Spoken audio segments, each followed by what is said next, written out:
छे सवे सिंह पड़े मम हवाई मंगलम।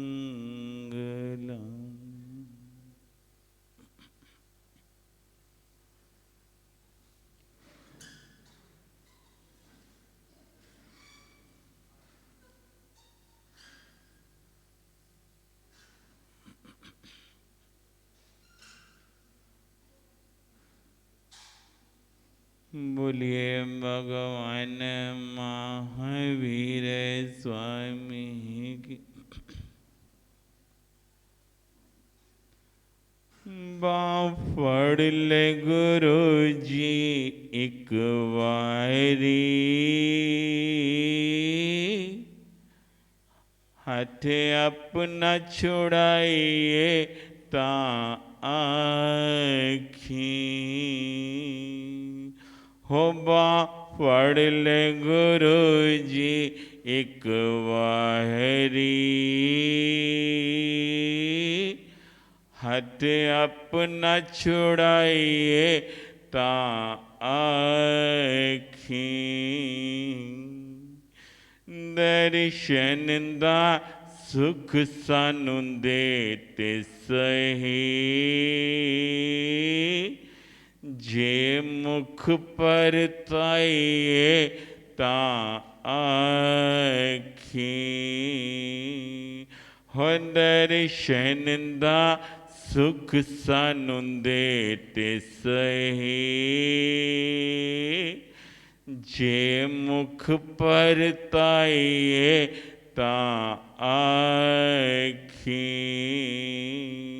हो बाफड़ ले गुरु जी एक वारी, हाथ अपना छुड़ाइए ता आखी।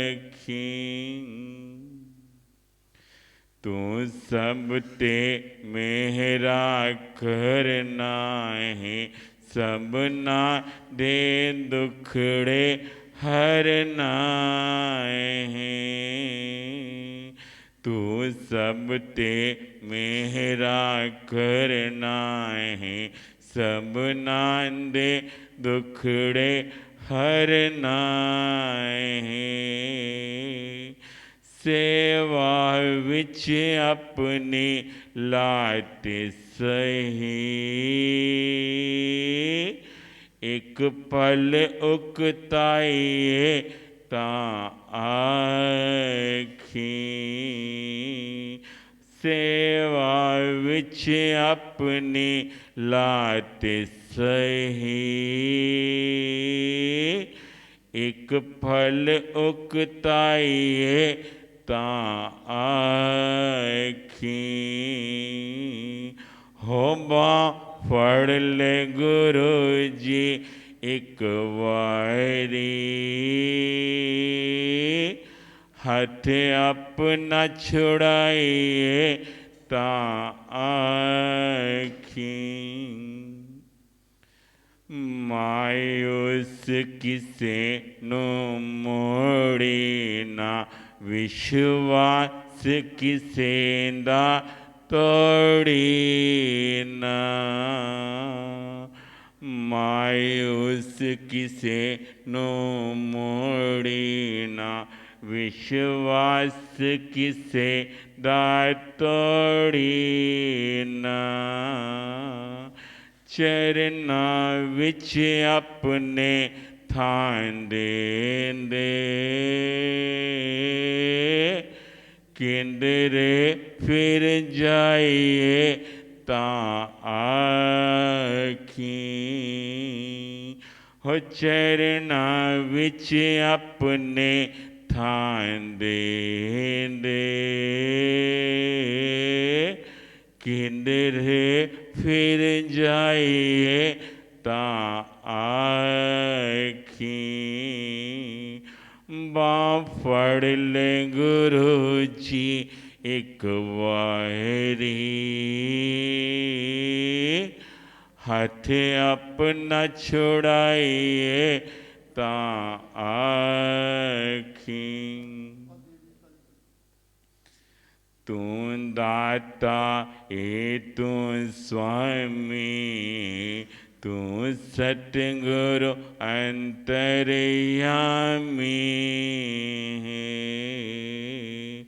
तू दाता ए तू स्वामी, तू सतगुरु अंतर्यामी।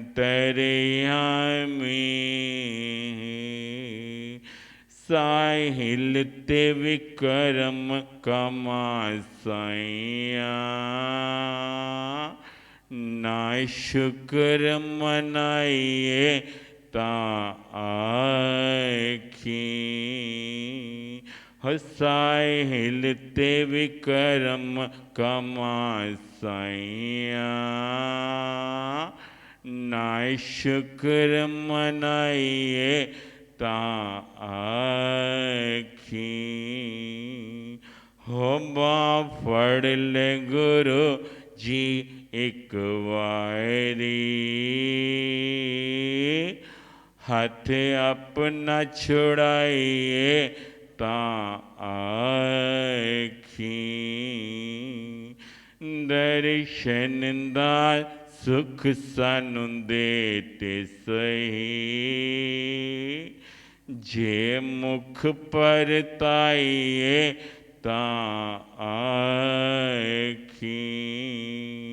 हो बा फड़ ले गुरु जी एक वारी, हाथ अपना छुड़ाइए ता आखी।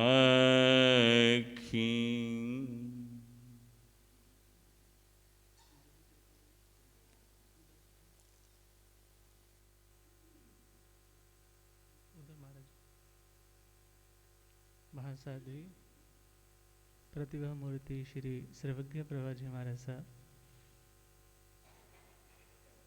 कुछ देर के लिए अपने भाव कृपा करेंगे। महासाध्वी श्री सर्वज्ञ प्रभा जी महाराज साहब।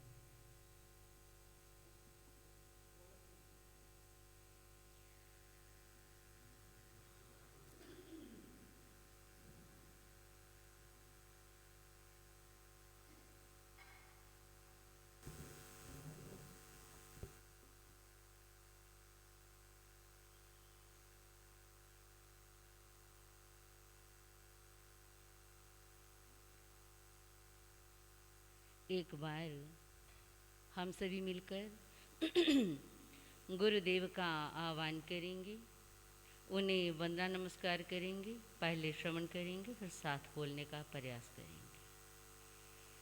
गुरुवर पधारो हृदय में विराजो, गुरुवर पधारो हृदय में विराजो।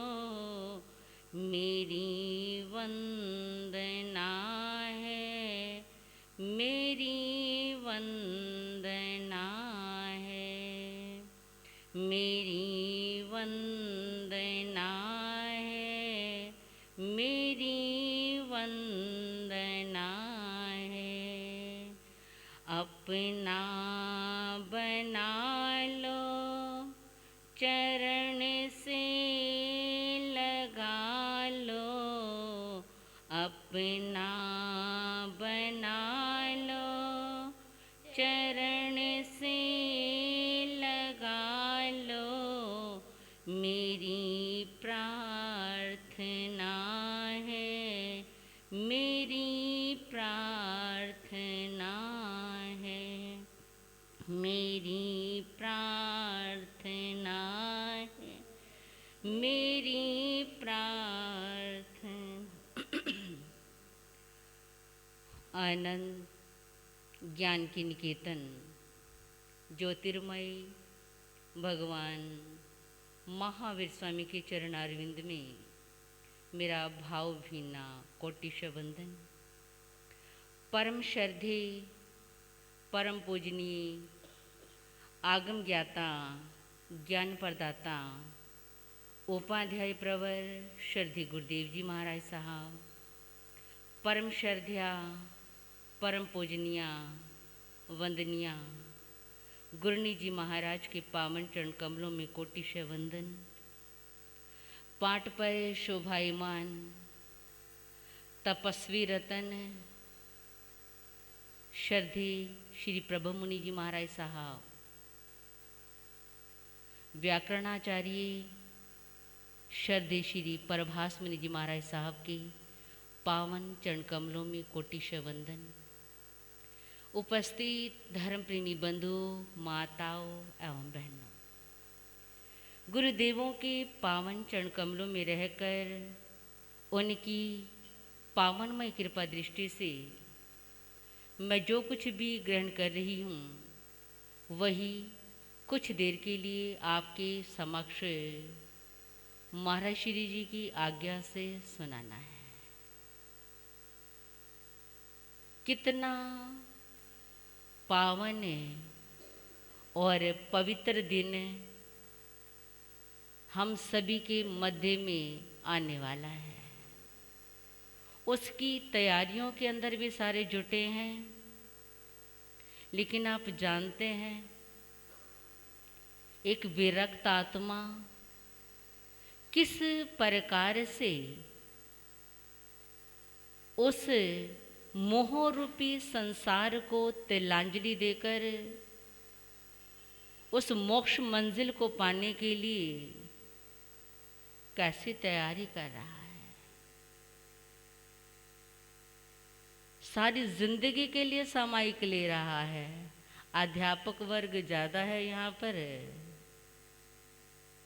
सामायिक के विषय में पता नहीं जानते हैं या नहीं जानते, लेकिन जितने मेरे श्रावक बैठे हैं और जो सामायिक नहीं भी लेकर बैठे शायद वो जानते तो हैं कि सामायिक क्या चीज़ होती है।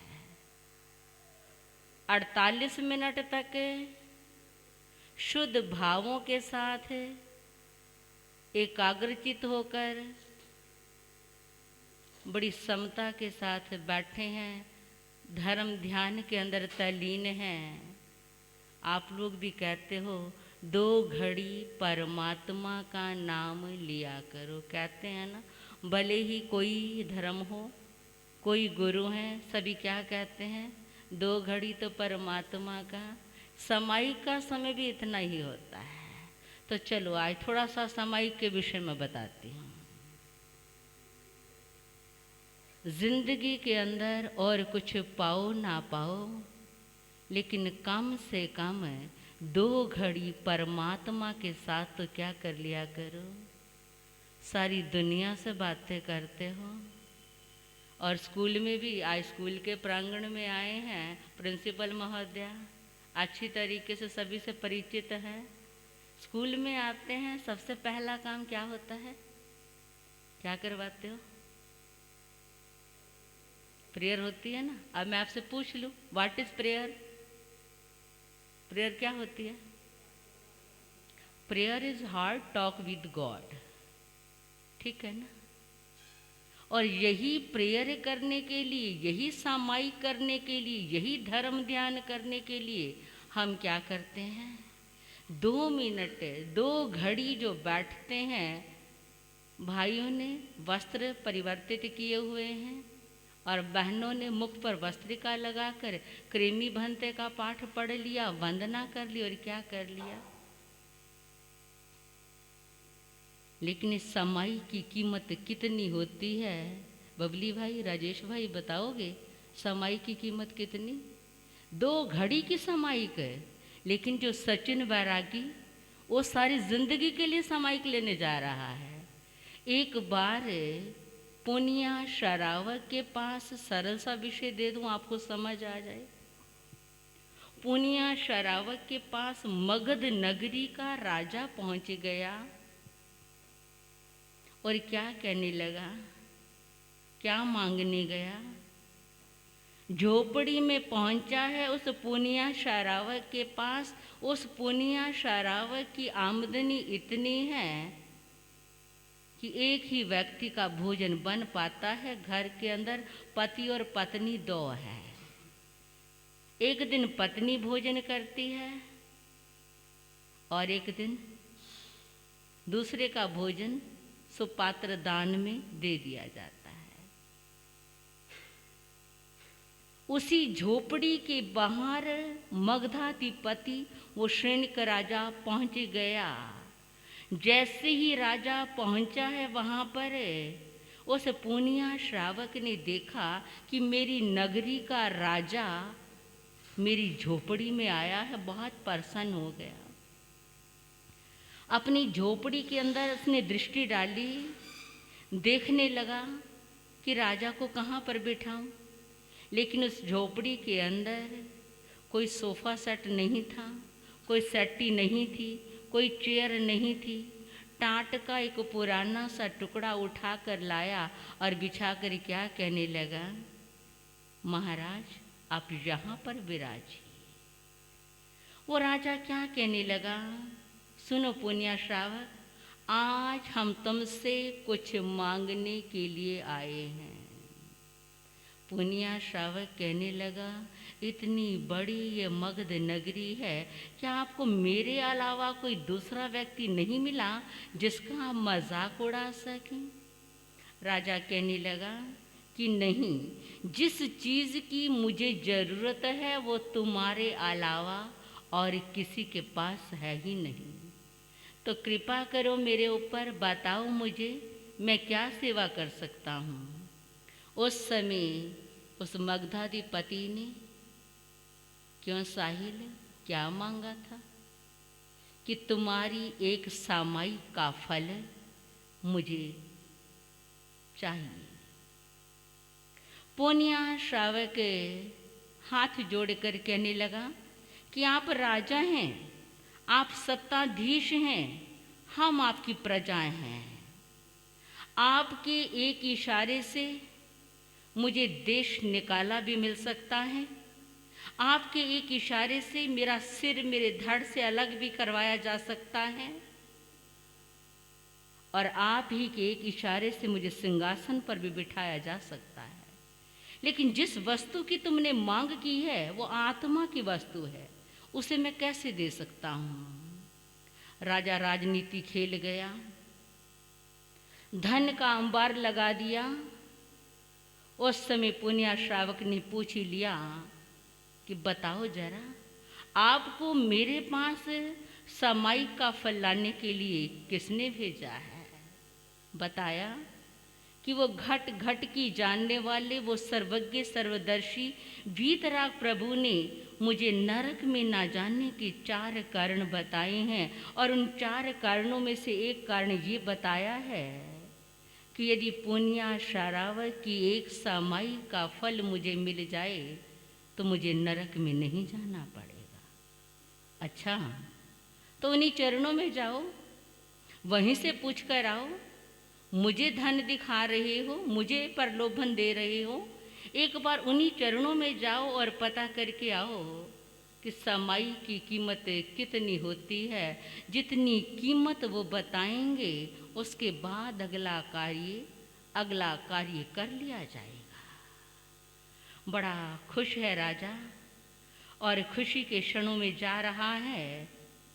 पहुंच गया, भगवान के चरणों में वंदन नमस्कार किया और फिर पूछा कि आपका वो श्रावक समाई का फल तो देना चाहता है, लेकिन नहीं जानता कि समाई की कीमत कितनी है। आप मुझे कीमत बताएं ताकि मैं कीमत अदा करके क्या करके आऊँ, समाई का फल लेकर आऊँ।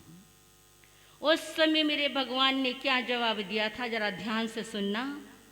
सुनो मगधाधिपति, अपने हाथ के अंदर एक तराजू पकड़ लो और उसके एक पलड़े के अंदर पुनिया श्रावक की एक सामायिक रख देना और दूसरे पलड़े के अंदर अपना पूरा मगध का राज्य रख देना। तुम्हारा पूरा मगध का राज्य उस समाई की दलाली भी नहीं कर सकता। समझ गए होंगे कि समाई की कीमत कितनी होती है। समाई को कभी खरीदा नहीं जा सकता, वो आत्मा की ही वस्तु है। हमारा वैरागी जिसने सारी जिंदगी के लिए सामायिक लेने हैं। और नवकार समिति जिसको नाम दिया है मेरे उपाध्याय भगवान ने, मेरे गुरुदेव ने, श्री महावीर जैन युवक मंडल। तो मैं कल केसर रस्म शुरू होने जा रही है, पूरे ही युवक मंडल को कहूँगी कि कोई भी सदस्य, ड्यूटी बेशक लगी होगी आपकी, लेकिन सभी ने एक एक सामायिक का तो हर रोज़ विशेष ध्यान रखना है। चेयरमैन भी बैठे हैं, हमारे बैठे हैं प्रधान जी, ठीक है, सभी अपना इस बात का ध्यान रखेंगे। तो मैं विषय को ज़्यादा नहीं बढ़ाऊंगी, ये भी महाराज श्री जी ने कह दिया और 5-7 मिनट बोलने का भाव रख लिया। लेकिन महाराज श्री जी कृपा करेंगे, उसके बाद हमारे उपाध्याय भगवान, हमारे गुरुदेव अपनी मंगलमय वाणी का पान करवाएंगे। तो आप सभी भी अगर स्कूल में प्रवचन होता है तो हमारे स्कूल के प्रधान हमारे प्रिंस भाई को कहूँगी कि मुख वस्त्रिका सभी के मुख पर लगी हो, भले ही अध्यापक गण हैं, क्योंकि प्रिंसिपल महोदया ये कार्य कोई मुश्किल तो नहीं है।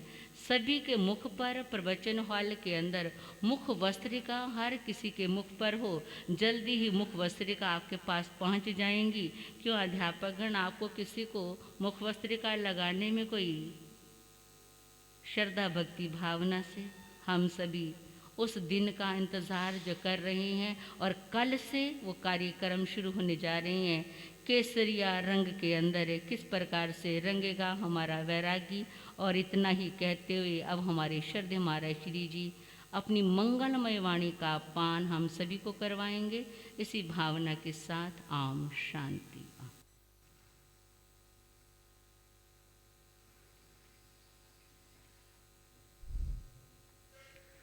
धम मंगल मुकुट अहिंसा संयम तव देवा वेतन नमस्ते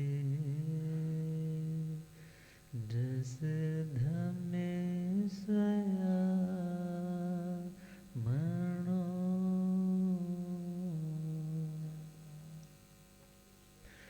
जे हाथ जोड़ गोरानो मेरी वंदना। जे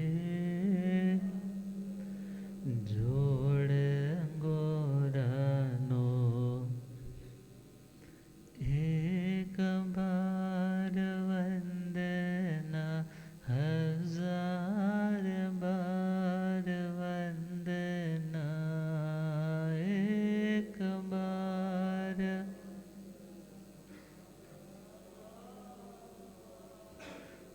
लाख बार वंदना, करोड़ बार वंदना। लाख बार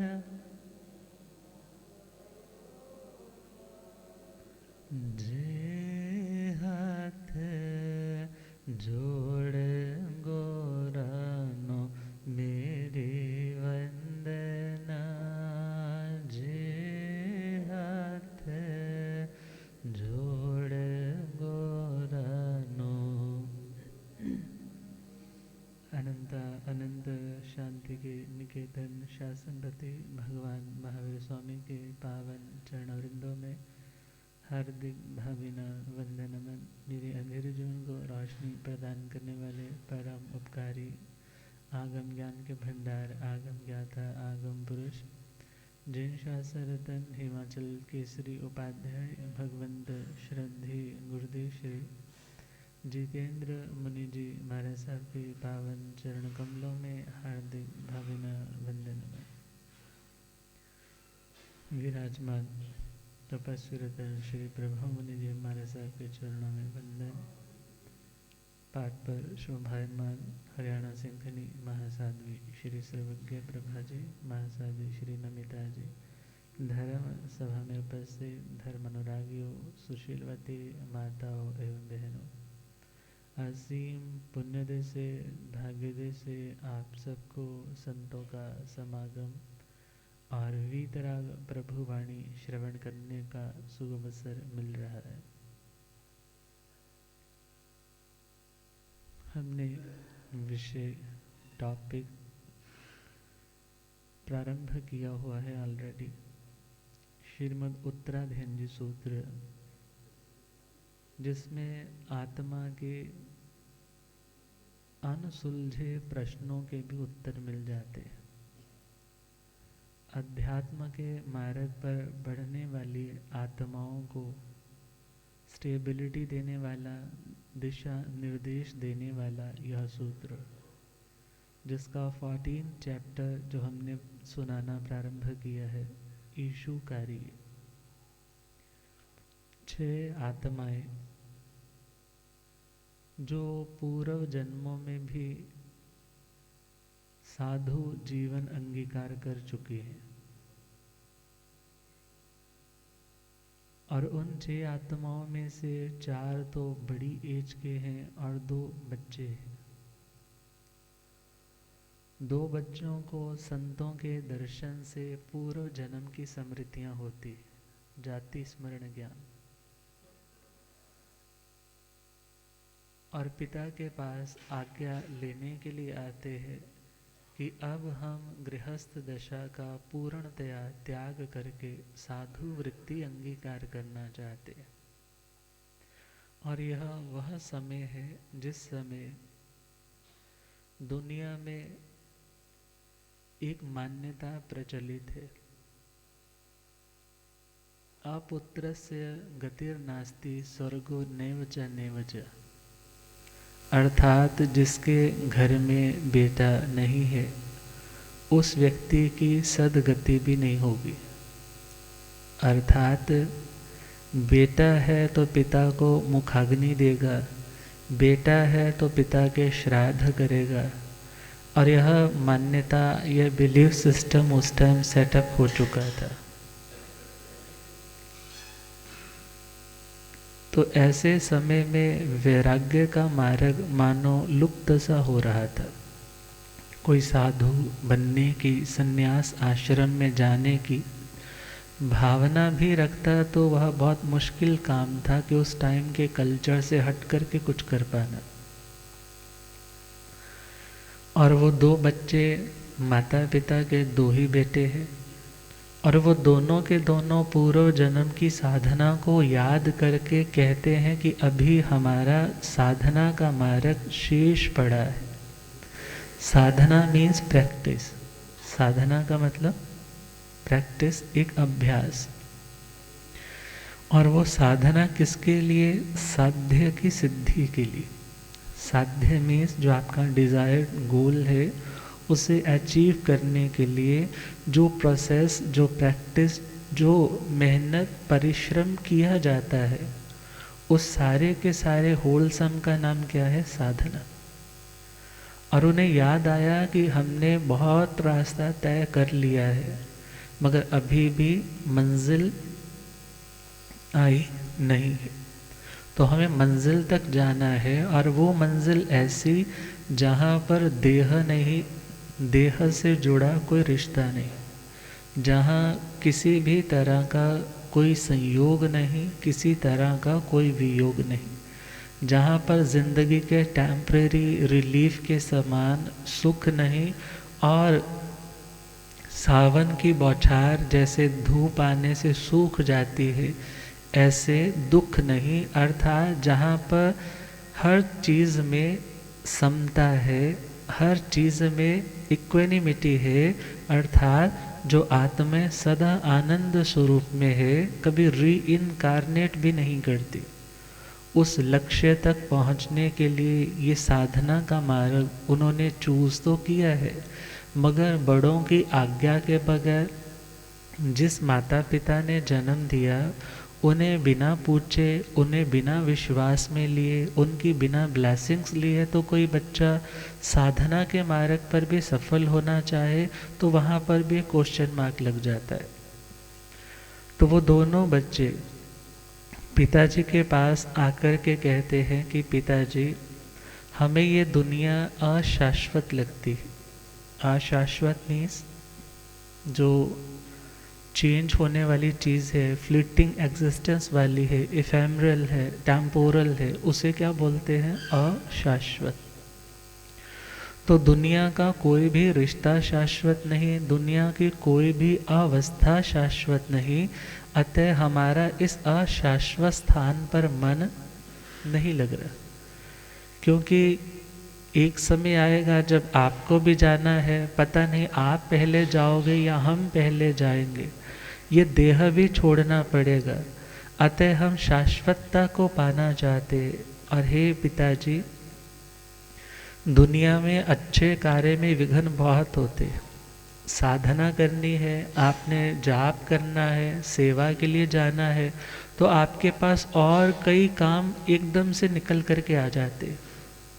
मगर दुनिया के गलत कार्य करने हैं, वहाँ पर आत्मा उस मार्ग पर तो बढ़ता जाता है, मगर अच्छे मार्ग पर बढ़ना है तो उसे प्रॉब्लम आने लग जाती है।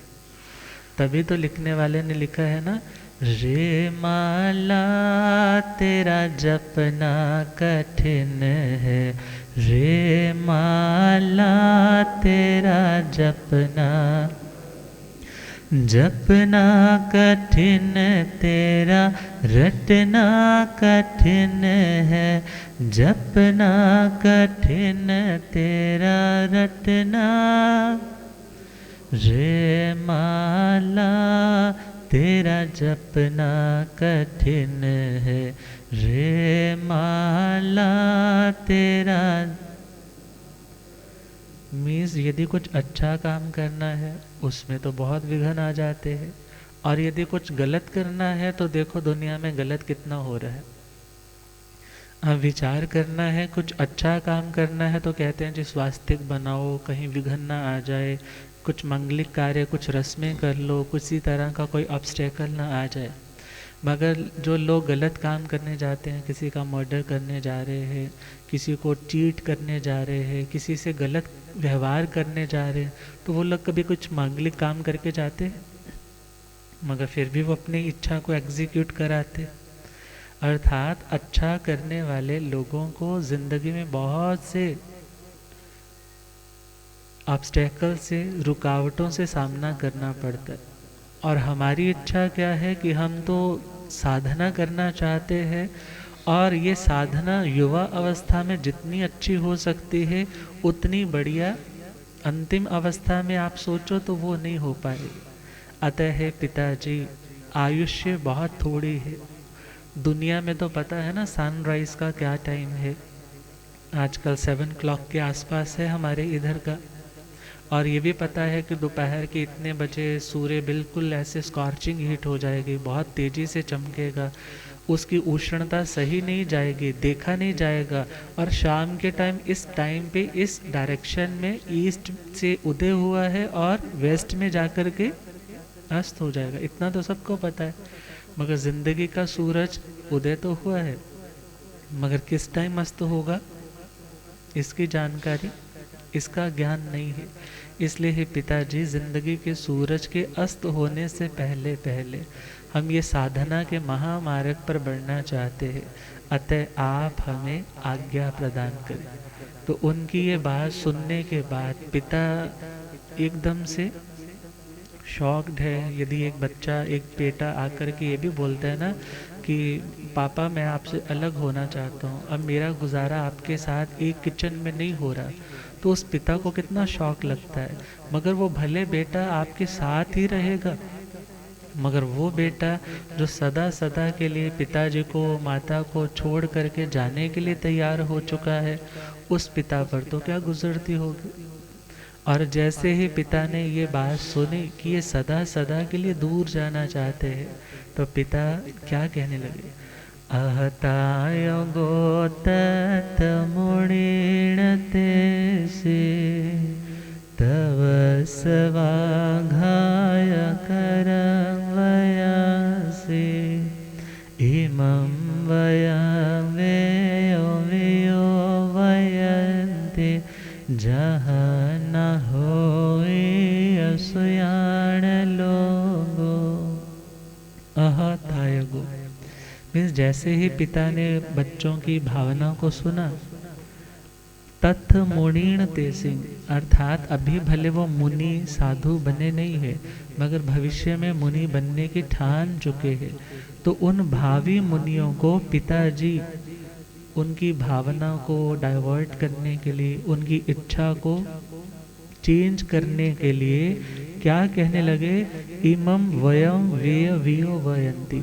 हे बेटा, वेदों के जो ज्ञाता है, जिन्होंने वेदों को पढ़ा है, जिन्होंने वेदांगों को पढ़ा है, जो बहुत स्कॉलर रहे हैं, उन लोगों की मान्यता हमने भी अपने बुजुर्गों से सुनी है कि जहाँ न होई असुयाण लोगों, कि जिनके असुत अर्थात जो लोग निपुते मर जाते हैं, जिनके घर संतान नहीं होती, ऐसे लोगों अर्थात आने वाला भविष्य अच्छा नहीं होता। और बोधायन धर्म सूत्र में, वैदिक ग्रंथ में तो यहाँ तक कहा जाता है कि जैसे ही बच्चा पैदा हुआ है वो 3 ऋणों से युक्त होता है। कितने ऋणों से? ये मान्यता है, ये पूर्व पक्ष है। जब कभी भी हम किसी मत की स्थापना करते हैं तो एक पूर्व पक्ष होता है, एक उत्तर पक्ष होता है, एक जिज्ञासा होती है, एक समाधान होता है, एक क्वेश्चन होता है और एक आंसर होता है। ये सारी चीज़ें क्वेश्चन में चल रही है कि पिता उन्हें रोकना चाहते हैं, और पिता उनसे क्या कह रहे हैं कि हे बेटा, वेदों के जो ज्ञाता मनस्वी महर्षि रहे हैं, उनसे हमने सुना है, क्या सुना है, कि जिसके संतान नहीं होती ऐसे लोगों की गति भी नहीं होती। मगर देखा जाए तो जो ट्रुथ है, वो ट्रुथ तो यह है कि व्यक्ति की गति, सदगति अपने अच्छे कर्म से होती है, किसी के करने से नहीं। ऐसे तो कसाई सारी उम्र पाप ही पाप कर रहा है, उसका बेटा भी उसकी गति करवाने जाता है, तो इट मीन्स इतने पाप करो तो फिर भी आपको स्वर्ग मिल जाएगा। तो ये कोई लॉजिकल ट्रुथ नहीं है, मगर एक मान्यता बनी हुई है। और उस मान्यता के आधार पर पिता उन बच्चों से क्या कह रहे हैं कि हे बेटा, हमने वेदों से और उनके ज्ञाता मनस्वी ऋषियों से ऐसा सुना है कि जिनके घर संतान नहीं होती, उन लोगों की सदगति नहीं होती। और तुम तो अभी जस्ट बैचलर्स हो, तुम तो अभी कवारे हो, और तुम यदि साधु बन गए तो पहला नंबर तो आपकी ही सदगति नहीं होगी, और सेकेंडली तुम चले जाओगे साधना के मार्ग पे, हम यहाँ घर पे रहेंगे। घर पे जब हम मौत के मुंह में पहुँचेंगे तो हमें कोई मुखाग्नि देने वाला नहीं होगा, हमारा कोई पितृ कर्म करने वाला नहीं होगा, तो इट मीन्स हमारी भी सदगति नहीं हो पाएगी। तो इसलिए तुम अपने भविष्य के बारे में सोचो और हमारे भविष्य के बारे में सोचो। और क्या बताया कि 3 ऋण बचपन से ही, मीन्स जन्म के साथ ही बच्चे पे रहते हैं, ये मान्यता थी। पहला पितृ ऋण, और सेकंड आगे चले उस पितृ ऋण से, पिता के ऋण से कैसे वो ऋण होना, तो उसके लिए कहा कि जो बच्चा पिता को मुखाग्नि देता है और उनके श्राद्ध कर्म इत्यादि करता है, ये मान्यता थी। और ऋषि का ऋण, जो आपने अपने ऋषियों से, अपने गुरुओं से जो सीखा, बोले आप उसकी भी स्टडी करो, वेदों का अध्ययन करो, उससे आपके उन गुरुओं के प्रति जो आपका ऋण था उससे आप ऋण हो पाते हो। और तीसरा ऋण देव ऋण, देवताओं का ऋण लेकर के भी व्यक्ति पैदा हुआ, बोले वो यज्ञ कर्म आदि करता है तो उससे मुक्त हो जाता है। मगर बच्चे इन बातों को सुन रहे हैं और वो जानते हैं ये एक मान्यता है, मगर जो प्रैक्टिकली ज़िंदगी में वास्तविकता है वो इनसे कई गुना परे की चीज़ है। और उनकी उन बातों को सुनते सुनते बच्चे मन में सोच रहे हैं अभी पिताजी को क्या कहे, मगर पिताजी ने नेक्स्ट अगली बात साथ के साथ कह दी, अहिंज वे परिवेश वे पे पोते पढ़े ठपंग से जाया, भोजन भोए सहित थियाई, आरन गाहो मुड़े पसता, सोयं गिणाया गुणे धनेण, मोहाणिलाप जलना संतत भाव परितपमाण, लो लो प्रमाण बहुआ बहुंच पुरोहियंत कम सोणुनंत निमंतयंत च सुए धनेण जह काम गुणे हिचेव कुमार गाते पसमे कवका। पिता मन से तो बहुत व्यथित हो रहा है कि इनको कैसे मनाऊं, इनको कैसे समझाऊं, और हमारी सारी जिंदगी इनके बिना कैसे अंधकारमय हो जाएगी। तो बच्चों को कह रहे हैं कि हे बेटा, पहले तुम अहिज्य वेदों का अध्ययन करो, ज्ञान प्राप्त करो, तुम्हें पता चलेगा कि वास्तविकता क्या है। और स्मृतियों में आया है कि 4 तरह की अवस्थाएं, 100 ईयर का एक लाइफ स्पैन माना जाता था, एक स्टैंडर्ड लाइफ स्पैन। तो पहले के 25 साल में ब्रह्मचर्य आश्रम को फॉलो करो, और उसके बाद अगले 25 साल में तुम गृहस्थ आश्रम में चले जाओ, और फिर अगले जो 25 साल है उसमें तुम वानप्रस्थ आश्रम, मीन्स एक रिटायर लाइफ, जिसमें तुम घर में रहते हुए ही साधना का अभ्यास करो। और फिर उसके बाद घर में रहते हैं मतलब अपने लॉज, अपना घर, एक अलग सेपरेट आपकी लिविंग होती है, उसमें आपकी प्रैक्टिस चलती है कि मुझे साधना के लिए आगे कैसे बढ़ना है। और लास्ट के 25 जो वर्ष रह जाएंगे उसमें संन्यास आश्रम, मीन्स जस्ट एवरीथिंग आप रिनाउंस कर दो, सब कुछ छोड़ दो, और इस सत्य को रियलाइज कर लो कि सब लोग पराए ने, सब लोग पराए ने, चिता ते चढ़ाउणगे जेड़े अपने बनाए ने, चिता ते चढ़ाउणगे जेड़े अपने बनाए ने। अर्थात उन लास्ट के 25 वर्षों में तुम जस्ट अपनी आत्मा की रियलाइजेशन करो, सेल्फ रियलाइजेशन करो, मगर वो होगी कब? जब तुम सब कुछ रिनाउंस कर दोगे, सब कुछ त्याग दोगे, किसी तरह के डिस्ट्रैक्शन नहीं रहेगी। मगर बच्चे उस बात को समझ तो रहे हैं, मगर उन्हें पता है कि कौन जानता है कि उम्र मेरी 100 साल ही होगी, हु नोस। और यदि बचपन सपोज करो 30 साल की ही उम्र है और उस व्यक्ति ने तो गृहस्थ आश्रम तक ही अभी प्रवेश किया है, 5 साल ही जस्ट गृहस्थ आश्रम के किए है, आत्मा के लिए तो कुछ किया नहीं, इट मीन्स उसका तो आने वाला भविष्य डार्क हो जाएगा। तो वो बच्चे सुन रहे हैं पिता की बात को, और पिता कह रहे हैं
तो वो बच्चे पिता की बात को सुन रहे हैं, क्योंकि एक अच्छी कन्वर्सेशन के लिए लिसनिंग बहुत ज़रूरी है।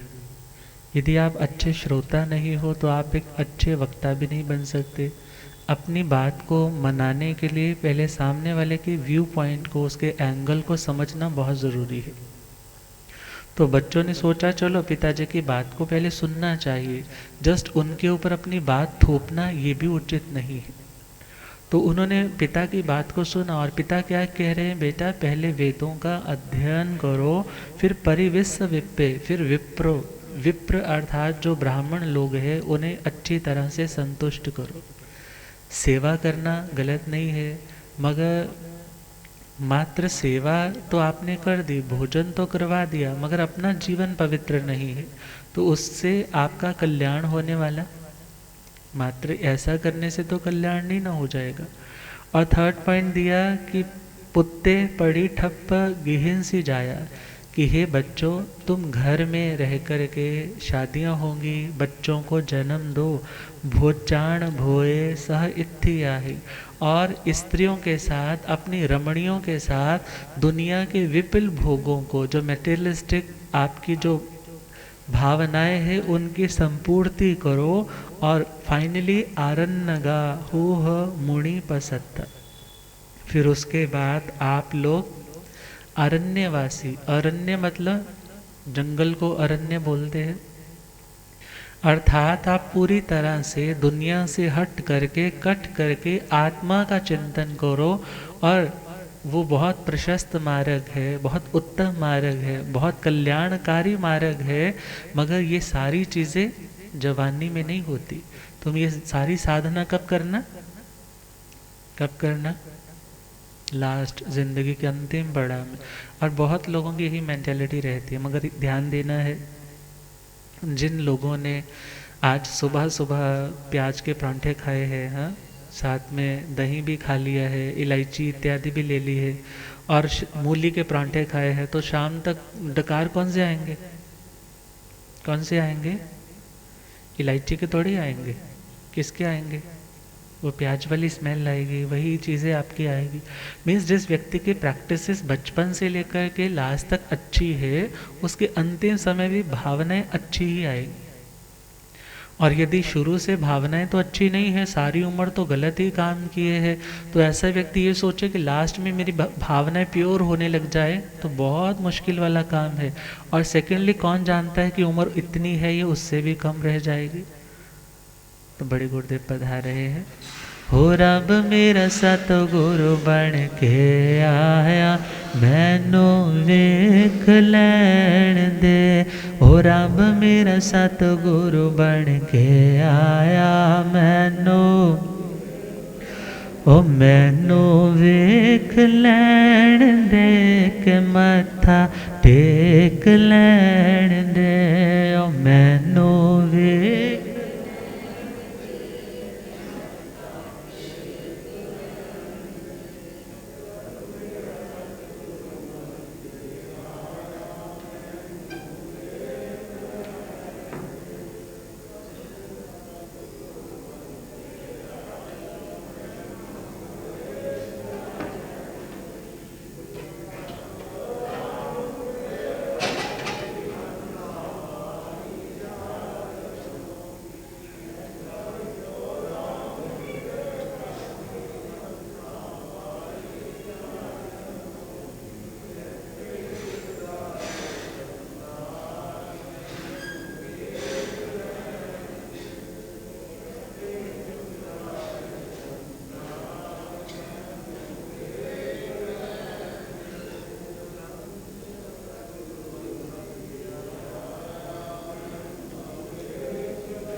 ओ पौंदे पौंदे पानी देंदा, सुके बूटे हरे कर देंदा।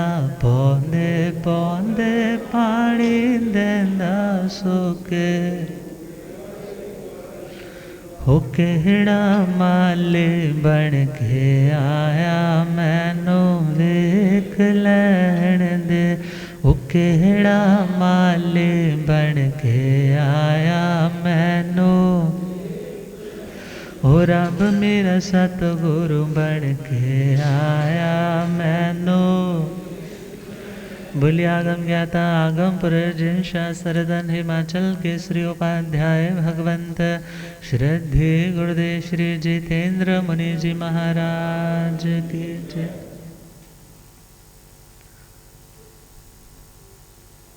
तो वो पिता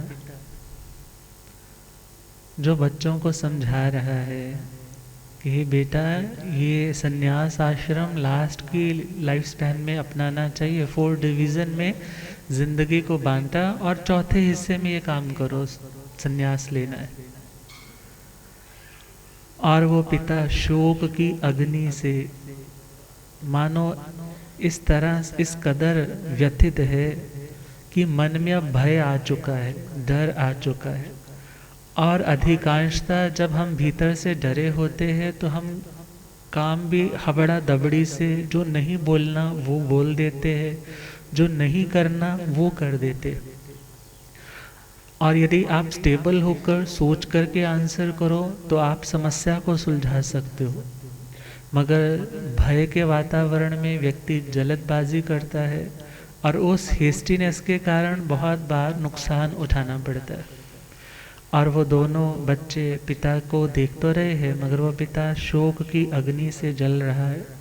और आय गुणिंधनेण, और आत्मा के भीतर जो आनंद इत्यादि था, मानो वो ईंधन का काम कर रहा है और उसके अंदर अब शोक की अग्नि इस तरह से प्रज्वलित है और उसकी शांति, भीतर का आनंद, आत्मा के गुण मानो उस अग्नि को जलाए रखने में ही प्रयोग होने वाली लकड़ी का काम कर रहे हैं। और मोह की अग्नि ऐसी लगी है कि मानो कि मोह की अनिल के द्वारा पर जलना ही एण, या ऐसा कह सकते हैं मोह की हवा ऐसी चल रही है कि वो अग्नि और भड़कती जा रही है।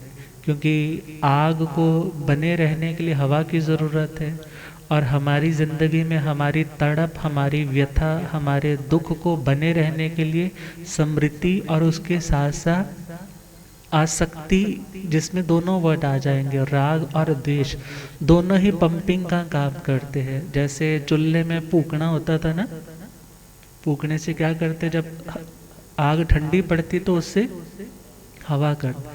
ऐसे ही मानो उसके हृदय में आग तो जल ही रही है और मोह के हवा के ऐसे ऐसे झोंके लग रहे हैं कि वो आग और भड़कती जा रही है।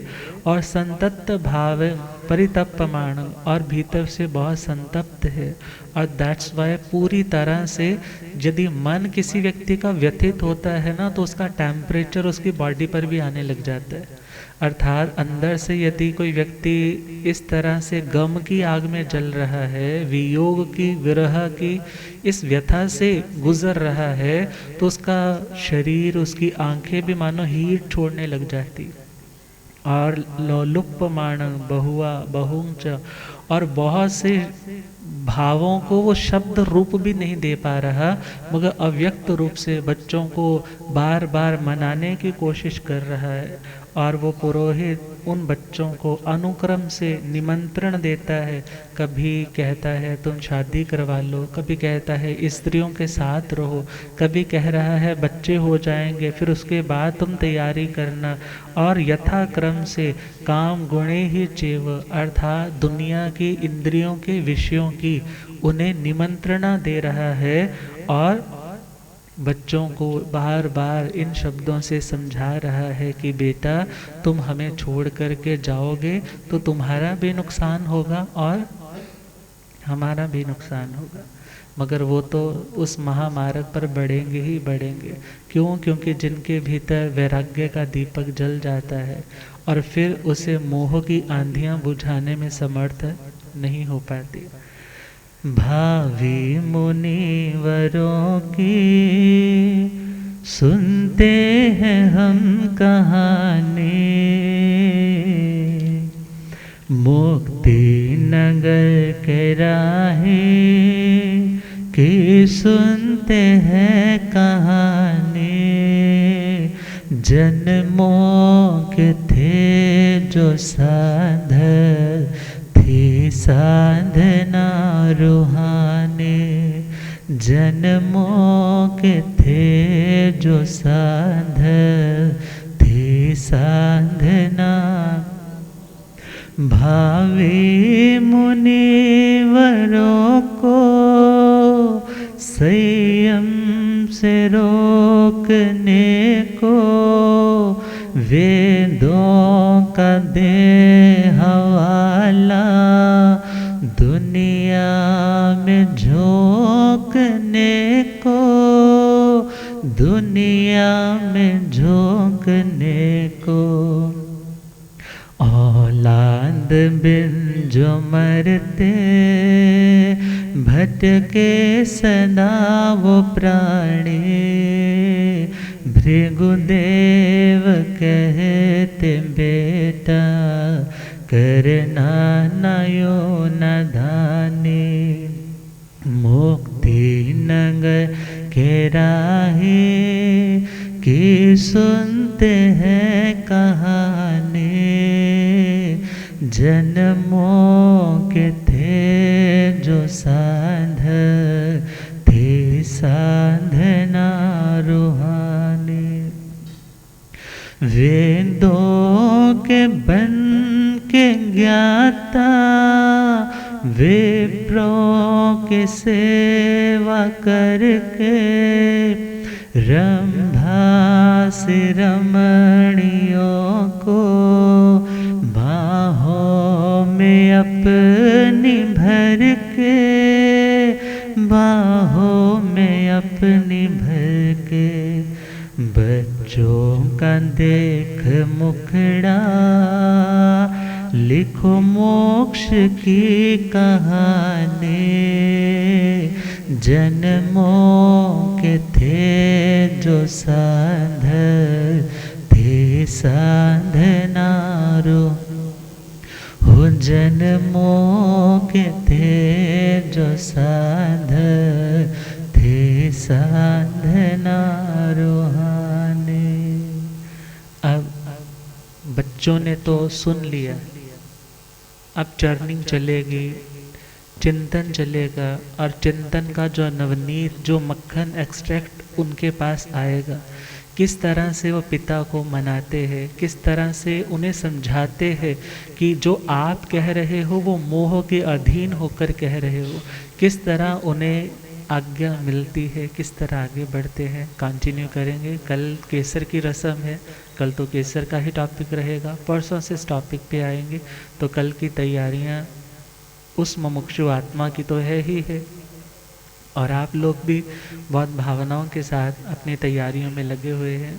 और आज उत्तर भारतीय प्रवर्तनी महासाध्वी श्री सुधा जी महाराज साहब भी पधार चुके हैं, और कल महासाध्वी श्री किरण जी महाराज साहब पधार गए थे। और आज और भी महासाध्वी श्री निर्मल जी, श्री यशा ज्योति जी महाराज साहब पधारेंगे, और डॉक्टर प्रवीण जी महाराज साहब आज पधारेंगे। तो आपकी रौनक और बढ़ रही है। और कल पूज्य डॉक्टर महाराज साहब श्री सुब्रत मुनि जी महाराज साहब आज ही पधारने का कल पधारने के भाव रखते हैं। तो आपकी नगरी बहुत मंगलमय धर्म तीर्थ बनने जा रहा है, और ऐसा सौभाग्य आप सबको मिल रहा है उन दृश्यों को देखने का, उन शब्दों को कानों से सुनने का, उनकी अनुमोदना करने के लिए अपनी जिह्वा को पावन करने का ये सुअवसर आपको मिलने जा रहा है। तो और व्यवधान ना डालते हुए आप बड़े गुरुदेव कृपा करेंगे अपनी आगमय मंगलमय वाणी जो हमारी आत्मा को सम्यक बोध और सम्यक मार्ग पर पहुंचाए। इन्हीं भावनाओं के साथ ओम शांति।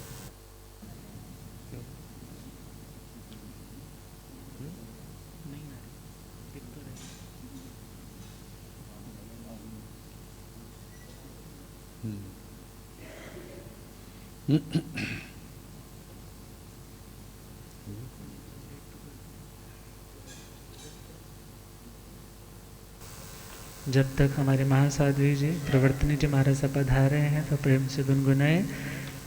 दीक्षा की बेला है खुशियाँ पार, दीक्षा की बेला है वीर प्रभु जी की जय जयकार, वीर प्रभु जी की। डेरा बसी को मौका मिला है, डेरा बसी को अंतर हृदय सभी का खिला है। हाँ, अंतर हृदय सभी का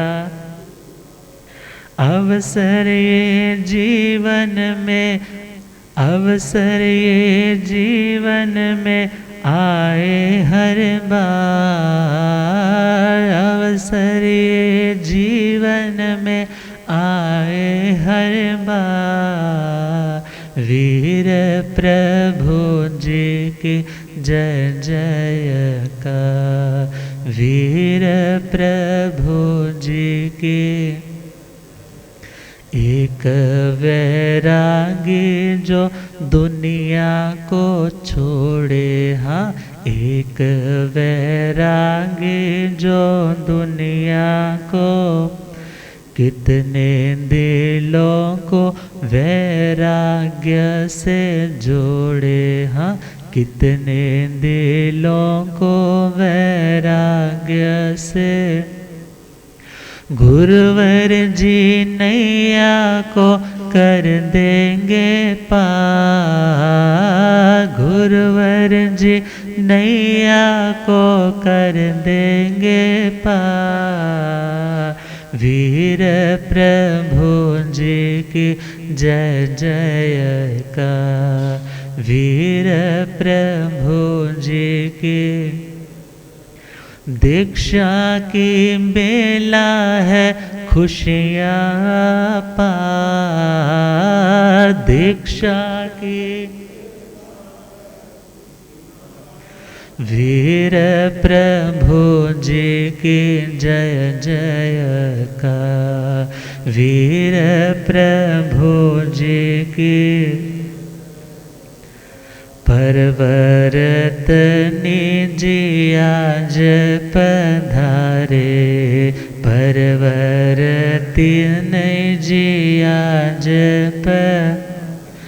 सबकी ये नैया को देते सहारे, सबकी नैया को देते।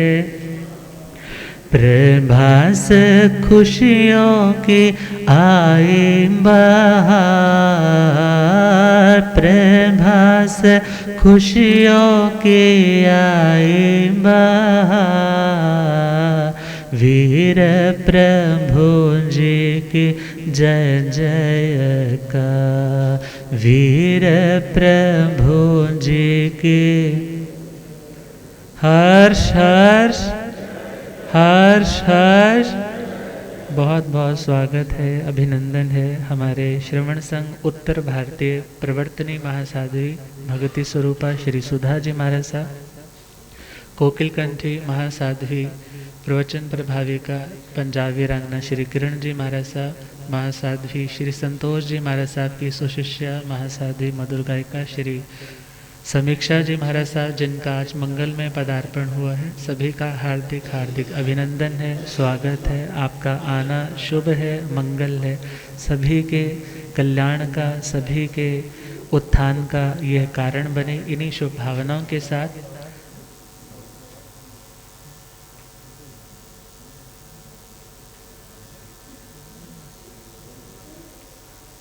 हाँ, आप सभी बैठ जाइए यत्न से, शांति से, विवेक से।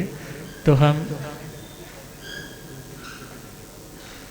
आज उत्तर भारतीय प्रवर्तनी महासाध्वी श्री सुधा जी महाराज साहब पधारी है, तो उन्हीं की सुशिष्या पंजाब वीरांगना महासाध्वी श्री किरण जी महाराज साहब अपना मंगलमय भाव थोड़ी देर के लिए रखें और उसके बाद बड़े गुरुदेव के श्री मुख से मंगलमय आशीर्वाद, मंगलमय शुभ मंगल उद्बोधन श्रवण करेंगे। तो महासाध्वी श्री किरण जी महाराज साहब कृपा करें।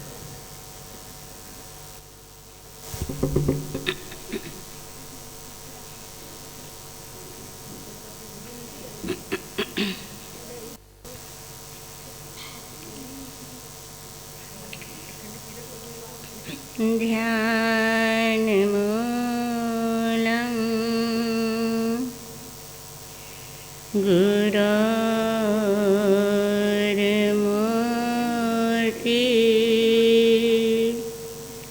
पूजा मूलम गुरोपदम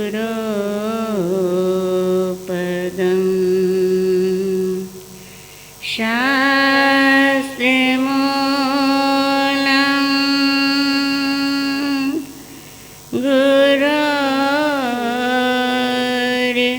वाक्यं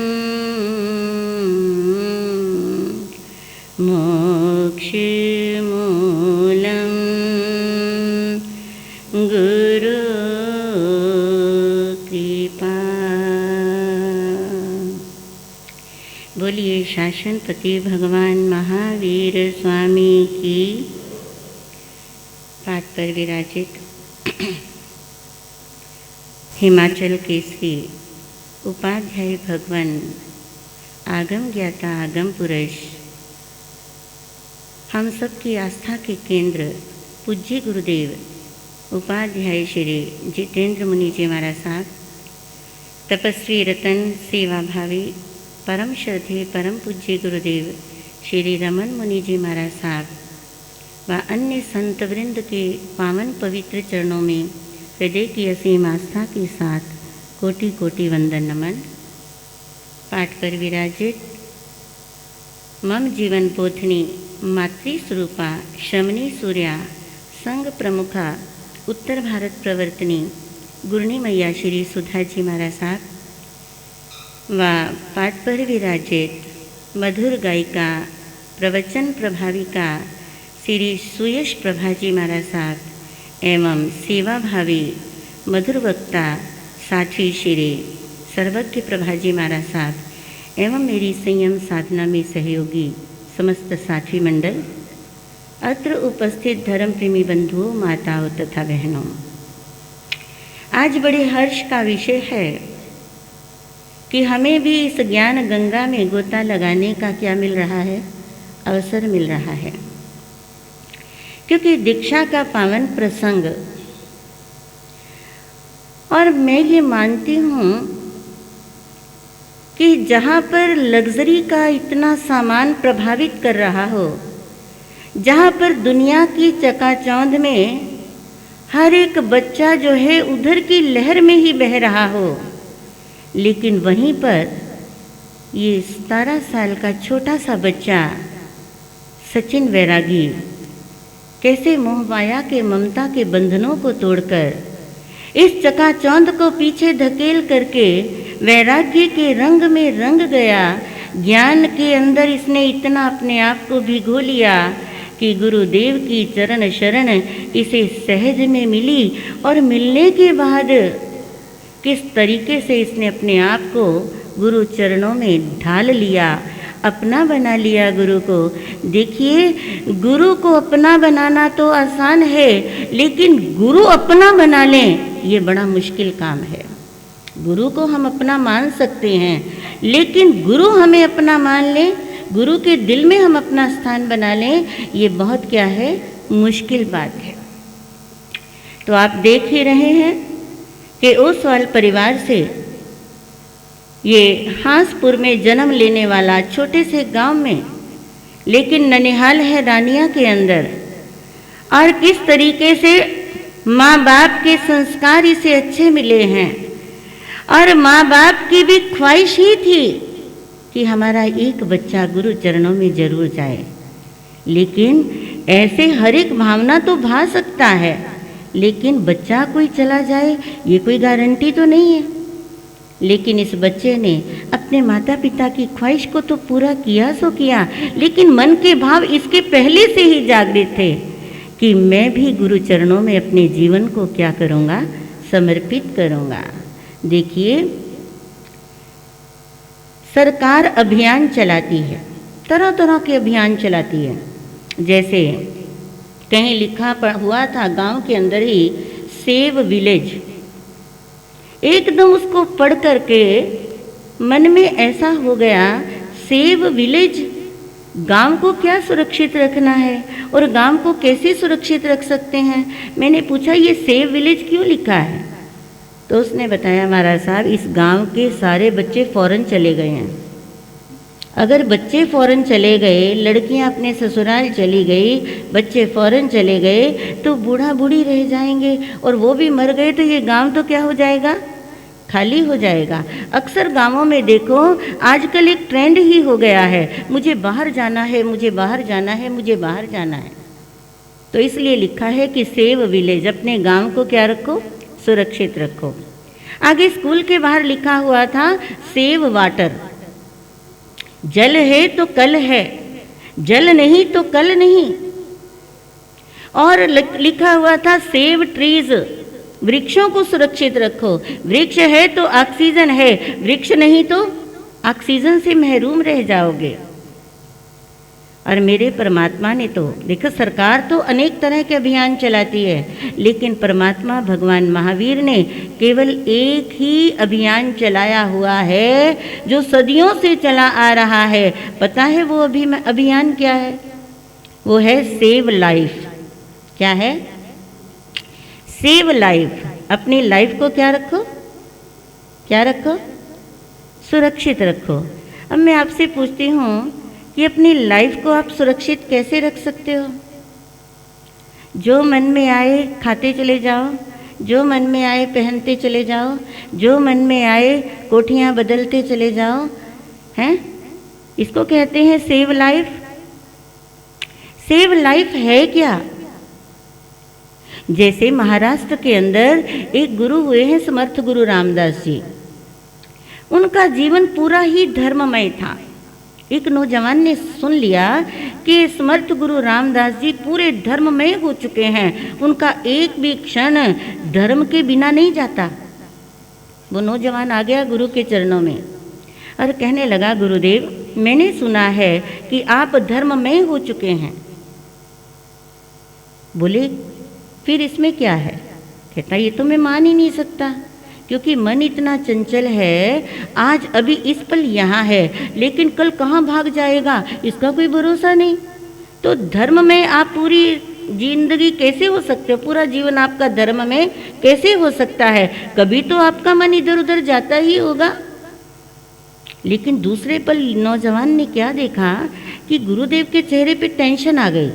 कहता, गुरुदेव क्या मैंने आपसे गलत पूछ लिया, या आपको इतना टफ लग रहा है ये क्वेश्चन कि आप उसका उत्तर नहीं दे सकते? गुरुदेव ने कहा, नहीं, मैं तो तेरे चेहरे के मस्तक की लकीरों को पढ़ रहा था। बस इन लकीरों को पढ़ते ही मैं टेंशन में आ गया। ये नौजवान ने पूछा, गुरुदेव क्या पढ़ा मेरी मस्तक की लकीरों में? कहते, बेटा मैं तेरी मस्तक की लकीरों को पढ़ रहा था कि तेरी तो आयु ही 8 दिन है। क्या बोले? तेरी तो उम्र ही 8 दिन रह चुकी है। कहता, नहीं गुरु महाराज, अभी तो मैं 25 साल का हूँ, अभी 2 साल मेरी शादी को हुए हैं, मेरी छोटी सी बच्ची है, उनका क्या होगा? नहीं नहीं गुरुदेव, इतनी जल्दी थोड़ी मैं चला जाऊँगा। गुरुदेव ने कहा, भाई जैसा मैंने देखा है और वैसा मैंने तेरे को बता दिया है। अब बताओ, आया तो था बड़ी खुशी खुशी, लेकिन जाते हुए कदम क्या हो गए? भारी हो गए। घर भारी कदमों से पहुंचा और पहुंच करके माँ ने पूछा, बेटा क्या बात है? बड़ा चेहरा उदासीन है, गमगीन है, हो क्या गया तुझे? और वो बच्चा कहता है, माँ ऐसे गुरुदेव ने मुझे बताया है कि तेरी उम्र 8 दिन है। अब तो उसके भी पैरों तले जमीन खिसक गई। पत्नी ने सुना, वो भी रोने धोने लग गई। अरे ये क्या, गुरु की बात तो कभी मिथ्या नहीं होती। वो तो पहुँचे हुए संत हैं, वो तो औलिया पुरुष हैं, वो आत्मज्ञानी हैं, उनका एक एक बोल पत्थर की लकीर है। अब 1 2 दिन 4 दिन बीते। वो कहने लगा, माँ मैं तो अपनी ज़िंदगी की जितनी बाकी सांसें हैं ना, मैं गुरु के चरणों में बिताना चाहता हूँ, क्योंकि जो हो गया सो हो गया, है ना। क्योंकि मैंने बहुत सा समय वेस्ट कर दिया, लेकिन अब वेस्ट नहीं, जो क्षण रह गए हैं मैं उनको बेस्ट बनाना चाहता हूँ। क्या बनाना चाहता हूँ? मैं उनको बेस्ट बनाना चाहता हूँ। अब माँ ने कहा, बात तो तेरी ठीक है, चलो गुरु चरणों में ही चलते हैं। गुरु चरणों में पहुँचे। जब गुरु चरणों में पहुँचे तो माँ ने कहा कि गुरुदेव ये तो आपके चरणों का दास बनना चाहता है, आपके चरण शरण प्राप्त करना चाहता है। बेटा कहने लगा, गुरुदेव मैं ज़िंदगी की जितनी श्वासें बची हैं ना, वो मैं सारी श्वासें अब आपके चरणों में व्यतीत करना चाहता हूँ, और अगले जन्म की शुरुआत भी मैं आपके चरणों से ही करना चाहता हूँ। गुरुदेव हंसने लगे। गुरुदेव ने पूछा, बेटा ये तो बता, इन 4 दिनों में तेरा भाई से झगड़ा था, क्या वो झगड़ा हुआ? क्या पूछा? इन 4 दिनों में तेरा बड़े भाई से झगड़ा रहता था, क्या वो हुआ? तूने किया झगड़ा? कहता, गुरुदेव जो मुकदमा चल रहा था ना, मैंने तो वो भी वापस ले लिया कि जब चले ही जाना है तो मैं मुकदमा क्यों करूं, सारा कुछ तो यहीं रह जाने वाला है ना, इसलिए मैंने मुकदमा क्या ले लिया? वापस ले लिया। तेरी पत्नी के साथ कोई अनबन हुई, नोक झोंक हुई? कहता, ना गुरुदेव, मैंने तो उसको कुछ भी नहीं कहा, ना उसने मुझे कुछ कहा, क्योंकि पता ही है कि जिंदगी के दिन क्या रह गए हैं, बहुत थोड़े रह गए हैं। अरे बच्चे को तूने डांटा, अपने बड़े भाई के बच्चों को डांटा? बोला, ना गुरुदेव, मैं क्यों डांटूं, वो तो भोले मासूम है, भगवान का रूप है, भला 4 दिन की जिंदगी रह गई है, मैं उनको भला क्यों डांटूं? मैंने कुछ भी नहीं कहा गुरुदेव, मैं तो इतने अब आनंद में हूँ, बस आपके चरण में रहना चाहता हूँ। गुरुदेव ने कहा, बेटा जैसे तेरे को मौत हर पल अब याद आ रही है ना, भी 4 दिन रह गए, 3 दिन रह गए, 2 दिन रह गए, ऐसे कर रहा है ना, तो ऐसे मौत मुझे हर पल क्या रहती है, याद रहती है, और इसीलिए मैं भी अपने आनंद में रहता हूँ। इसे कहते हैं धर्ममय जीवन। ये धर्म कोई 1 घंटे का, आधे घंटे का, 2 घंटे का ये धर्म नहीं है, ये धर्म की प्रक्रिया है, ये शुरुआत है, लेकिन धर्म तो हमारे जीवन में 24 घंटे रहना चाहिए। दुकान पे भी धर्म, घर पे भी धर्म, स्थानक में भी धर्म, जहाँ कहीं भी रहो, ये धर्म तो तुम्हारे रोम रोम में रंग जाना चाहिए। जैसे रंग लिया है हमारे सचिन वैरागी ने, कि इतनी छोटी उम्र में अपने ज्ञान के रंग में क्या कर लिया है, इसने अपने आप को रंग लिया है। अब कोई भी दुनिया की ताकत आ जाए, ये कभी पीछे मुड़ करके देखेगा नहीं। दीक्षा दिवस, दीक्षा दिवस, महाप्रसंग आयो हो, महाप्रसंग आयो, सचिन वैरागी की दीक्षा का महाप्रसंग आयो हो, महाप्रसंग आयो। युग युग की इतनी कठोर तपस्या का फल ये दीक्षा होती है। युग युग की कठिन तपस्या का फल ये दीक्षा ही होती है। दीक्षा लेना आसान नहीं, ये अग्नि परीक्षा होती है। दीक्षा लेना आसान नहीं, ये अग्नि परीक्षा होती है। चर्या तो भारी देख के गुरुवर सूरज भी झुक जाए। महाप्रसंग आयो, दीक्षा दिवस, दीक्षा दिवस, महाप्रसंग आयो ओ, महाप्रसंग आयो हो, महाप्रसंग आयो। इतनी दीक्षा का प्रसंग, महाप्रसंग गुरुदेवों के चरणों में आया है। हम सब गुरुनी मैया को, गुरुदेवों को, सबको बारंबार चतुर्विध संघ को बधाई देते हैं, दिल से बधाई देते हैं। स्वर्ण राज सुधा मंडल की तरफ से गुरुदेव उपाध्याय भगवान, जिन्हें हम क्या बुलाते हैं, उपाध्याय भगवान, क्योंकि 2-4 लाइनें हैं। आदिनाथ की मूरत है जो, आदिनाथ की मूरत है जो, गागर में है सागर। आदिनाथ की मूरत है जो, गागर में है सागर। उपाध्याय भगवान जिनको बुलाते, जो है ज्ञान के सागर। उपाध्याय भगवान जिनको बुलाते, जो है ज्ञान के सागर। त्याग तपस्याधारी हैं जो, त्याग तपस्याधारी हैं जो, मौन प्रिय साधक हैं। इन गुरुओं के चरणों के हम भी उत्तम आराधक हैं। इन गुरुओं के चरणों के हम भी उत्तम आराधक हैं। स्वाध्याय मौन सेवा व समर्पण, स्वाध्याय मौन सेवा व समर्पण, जिनसे सीखा हमने भारी, प्रवर्तनी गुरुनी सुधा जी व सब संतों को वंदन हमारा बारंबारी, वंदन हमारा बारंबारी। इन्हीं शुभ मंगल कामनाओं के साथ ओम शांति शांति शांति।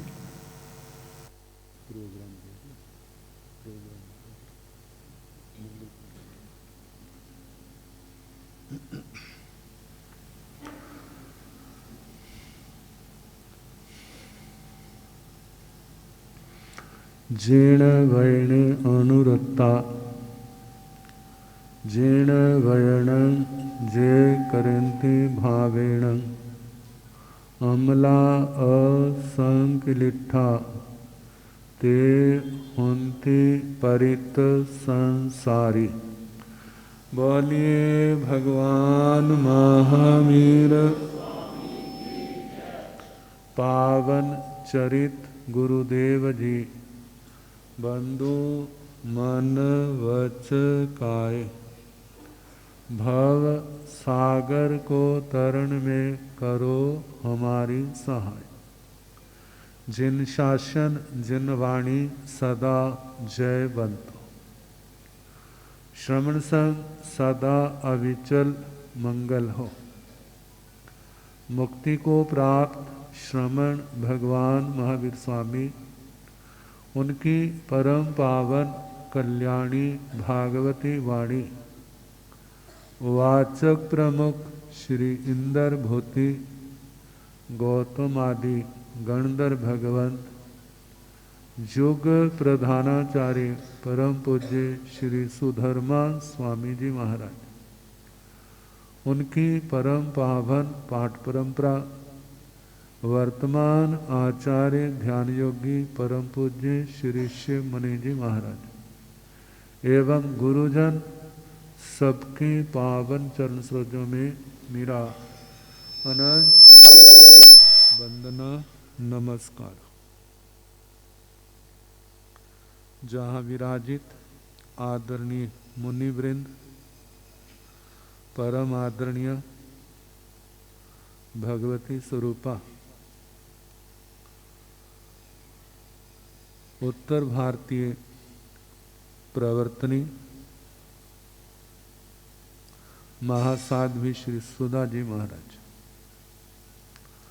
अन्य साध्वी वृंद, धर्म प्रेमी सज्जनों, माताओं तथा बहनों, जैन भागवती दीक्षा के प्रसंग में साधु साध्वियों का आना प्रारंभ हो चुका है। उत्तर भारतीय प्रवर्तनी महासाध्वी श्री सुधा जी महाराज आज पधारे अपने शिष्या परिवार के साथ। उन्हीं की शिष्या कल पंजाब वीरांगना महासाध्वी श्री किरण जी महाराज अपने शिष्या परिवार के साथ पधारे, और उससे पूर्व महासाध्वी श्री सुयश प्रभा जी, महासाध्वी श्री सर्वज्ञ प्रभा जी भी पधारी। इस महासाध्वी श्री संतोष जी महाराज, उन्हीं की शिष्या महासाध्वी समीक्षा जी नव दीक्षिता साध्वी के साथ जहाँ पधारे, इस मांगलिक अवसर पर हमारी ओर से सबका हार्दिक अभिनंदन। इस मंगलमय अवसर की शोभा बढ़ रही है।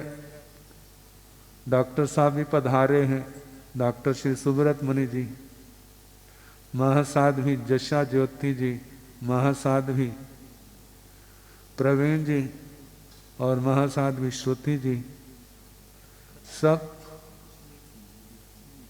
महासाध्वी सुनिधि सुप्रतिभा जी, ये सब आ रहे हैं। डेराबस्सी वालों को बहुत देर के बाद ये अवसर मिला है। राजेश जी को याद नहीं, मेरे को याद है, हमारे से ही पहले कवि जिनका बड़ा नाम था श्री अमर मुनि जी महाराज, एक तो ना उत्तर भारतीय प्रवर्तक जैनी और परम पूज्य गणावच्छेदक स्वामी श्री राम स्वरूप जी महाराज के उनके शिष्य थे कवि श्री अमर मुनि जी महाराज, जिन्होंने कवि व्यसन मुक्ति आंदोलन चलाया था।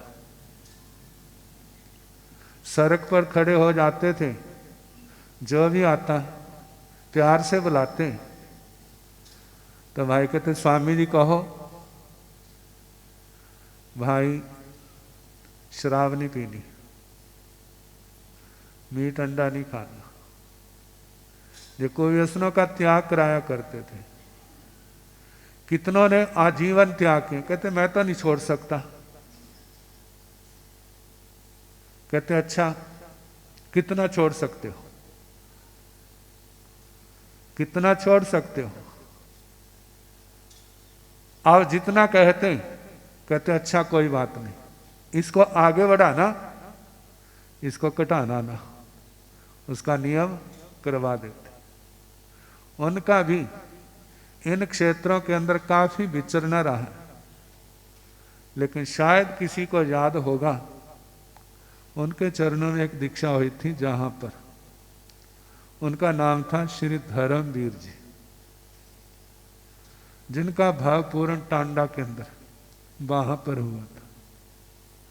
और उसके बाद अब जे 2023 में प्रसंग बना। ये आपका सौभाग्य है। पहले आप दीक्षा देखने के लिए चंडीगढ़ जाते थे, पंचकुला जाते थे, अंबाला जाते थे, और अब और देखने के लिए आपके डेराबस्सी में, डेराबस्सी की ओर उनका ध्यान है, दीक्षा हो रही है, वहां पर जाना। वह सब ने मिलजुल करके लाभ लेना, क्योंकि ये कार्य एक व्यक्ति का नहीं सबका होता है। तो समय काफी हो चुका है, बाकी जो भी कल से सूचनाएं हैं मंत्री जी आपको दे देंगे। और उसके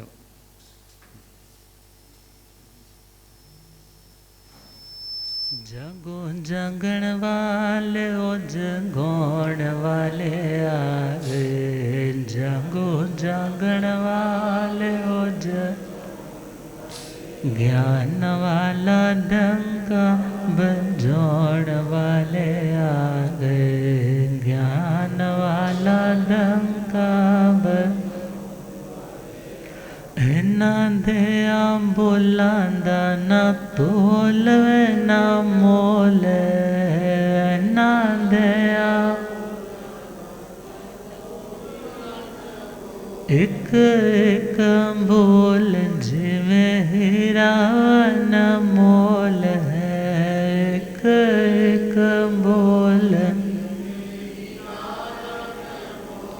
सुनो सुनने वाले ओ सुनोड़ वाले आ गए, सुनो सुनने वाले ओ सुनोड़, ज्ञान वाला धंगा बंजोड़ वाले आ गए, ज्ञान।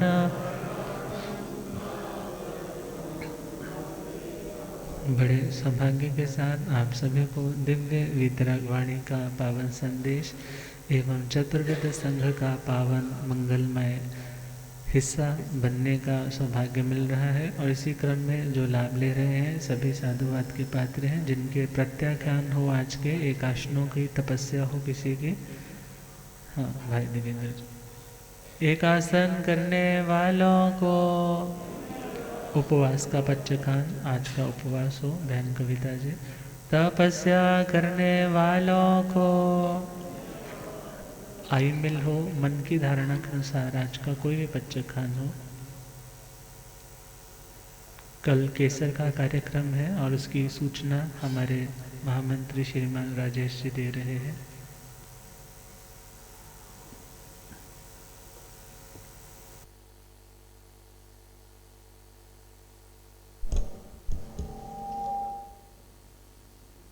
पाठ पर विराजमान उपाध्याय भगवान श्रद्धेय गुरुदेव श्री जितेंद्र मुनि जी महाराज साहब, तपस्वी रतन सेवा भावी श्री रमन मुनि जी महाराज साहब, तपस्वी रतन सेवा भावी श्री प्रभु मुनि जी महाराज साहब, व्याकरणाचार्य कवि रतन श्री प्रभास मुनि जी महाराज साहब व सेवा भावी श्री प्रस्मित मुनि जी महाराज साहब, उत्तर भारतीय प्रवर्तनी सरल मना महासाध्वी श्री सुधा जी महाराज साहब, कोकल कंठी महासाध्वी श्री किरण जी महाराज साहब व महासाध्वी श्री सुयश प्रभा जी महाराज साहब, महासाध्वी श्री सुरज्ञा प्रभा जी महाराज साहब व इसके अलावा महासाध्वी श्री संतोष जी महाराज साहब की शिष्याएँ व अन्य साध्वी मंडल के साधु वृंद और साध्वी वृंद के पावन श्री चरणों में ऐसे जैन सभा डेराबस्सी की तरफ से वंदना नमस्कार करता हुआ सुख साता पूछता हूँ। सभा में उपस्थित धर्म प्रेमी भाइयों, बहनों, बुजुर्गों, दोस्तों व साथियों, डेराबस्सी का परम सौभाग्य है हमें इतने महान संतों के पावन दर्शनों एवं प्रवचनों का, इनकी ज्ञानमयी वाणी का पान करने का सुअवसर प्राप्त हो रहा है। डेराबस्सी में 2 मार्च को जो जैन भगवती दीक्षा भाई सचिन जी की होने जा रही है, गुरुदेव ने डेराबस्सी को यह सुअवसर दिया, हमें सौभाग्य मिला कि हम डेराबस्सी में अपनी जो हमारी उम्र के हिसाब से देख लें तो हमने कभी डेराबस्सी में दीक्षा का कार्यक्रम नहीं देखा था। गुरुदेव ने अपार कृपा की, डेराबस्सी संघ छोटे से संघ की जो बेनती को स्वीकार किया और इसके साथ साथ यहाँ पर साधु वृंद, साध्वी वृंद जो है पहुँच रहे हैं। इसी क्रम में आज 11 बजे के करीब जो है साध्वी यशा ज्योति जी अमलाला में पहुँच चुके हैं। वो 11 बजे वहाँ से बिहार करके डेराबस्सी की तरफ आएंगे। डॉक्टर प्रवीण जी सुव्रता जी महाराज साहब, डॉक्टर प्रवीण जी महाराज साहब भी 11 बजे जीरकपुर से चलेंगे। जो यहाँ की समिति बनी हुई है वह इस बात का ध्यान रखें, साधु वृंद और साध्वी वृंद को जो है यथासंभव लेने जाएं।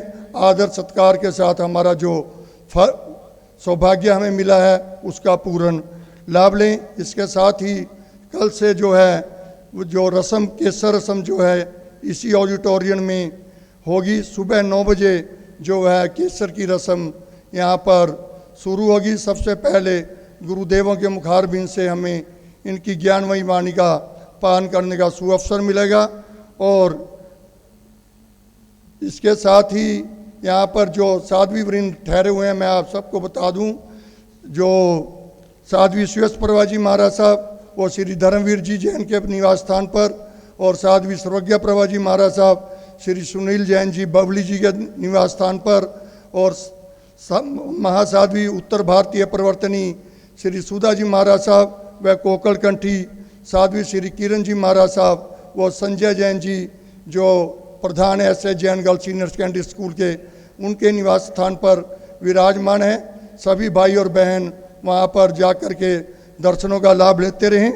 और साध्वी प्रवीण जी महाराज साहब जो है श्री अश्विनी जी जैन सभा के प्रधान हैं, उनके निवास स्थान पर ठहरेंगे। और साध्वी यशा ज्योति जी महाराज साहब जो श्री राजकुमार जी जैन पुत्र लाला जंगीरी लाल जी जैन के निवास स्थान पर ठहरेंगे।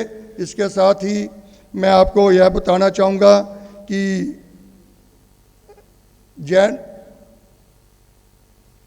उप प्रवर्तक पंडित रतन पूज्या गुरुदेव श्री जगदीश मुनि जी महाराज साहब ने जो 1949 में डेरा बस्सी में ऐसे Jain girls senior secondary school के रूप में एक पौधा लगाया था, वो विशाल वट का रूप धारण कर चुका है और वो इस वर्ष जो है उसका अमृत महोत्सव यानी 75वें वर्ष में जो है प्रवेश कर रहा है।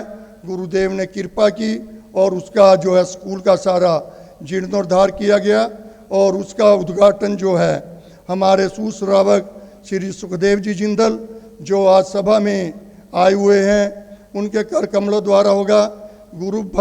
गुरु चरणों में इतनी इनकी भक्ति, इनकी धर्मपत्नी पिछले 7 दिनों से अल्केमिस्ट हॉस्पिटल में दाखिल थी, लेकिन हर रोज़ ये यूट्यूब पे ये जो प्रवचन और गुरुदेव का मंगल पाठ माँ समय पर सुनते रहे। और मैं सुखदेव जी जिंदल से प्रार्थना करूँगा खड़े होकर के जरा एक बार अपने स्थान पर, और इनके कर कमलों द्वारा ही उस पाठशाला का जो है जीर्णोद्धार हुआ है उसका उद्घाटन होगा। और यहाँ पर आज जो स्थानक में नीचे भोजन की व्यवस्था की हुई है, नाश्ते और भोजन की, उसका लाभ श्री सुनील जैन जी बबली जो लाला जंगीरी लाल जी जैन के सपुत्र हैं और श्री राहुल जैन जी सपुत्र श्री प्रमोद जैन जी उनने लिया है। और कल का जो, वैसे तो यहाँ पर मैं बहनों को बताना चाहूँगा, कल आपको नाश्ते की और भोजन की कोई ऐसी, गुरुदेव आपके आएंगे घरों में तो यहाँ पर आपके लिए व्यवस्था जो है यहीं आचार्य श्री आत्माराम जैन मॉडल स्कूल में की हुई है। कोई भी परिवार, कोई भी हमारा धर्म प्रेमी बहन और भाई ऐसा ना हो जो कल यहाँ पर ऑडिटोरियम में ना आए। और क्योंकि हमें यह सुअवसर, हमें जो है सौभाग्य प्राप्त हुआ है, केसर रस्म का पहली बार डेरा बस्सी में होगी, वह हम देखें और उसका पूर्ण लाभ लें। और कल की बारी वैसे श्री पंकज जैन पुत्र श्री सुरेंद्र कुमार जी जैन की है भोजन की, वो भी कल शाम का भोजन जो है वहाँ पर जैन स्थानक में बनेगा। और बाहर से आए हुए भाई और बहनों का मैं ऐसे जैन सभा डेरा बस्सी की तरफ से हार्दिक स्वागत करता हूँ, अभिनंदन करता हूँ। और उनसे निवेदन है, यहीं बाहर स्कूल में उनके नाश्ते की व्यवस्था है और भोजन की व्यवस्था जो है जैन स्थानक में है, जहाँ पर गुरुदेव विराजमान है।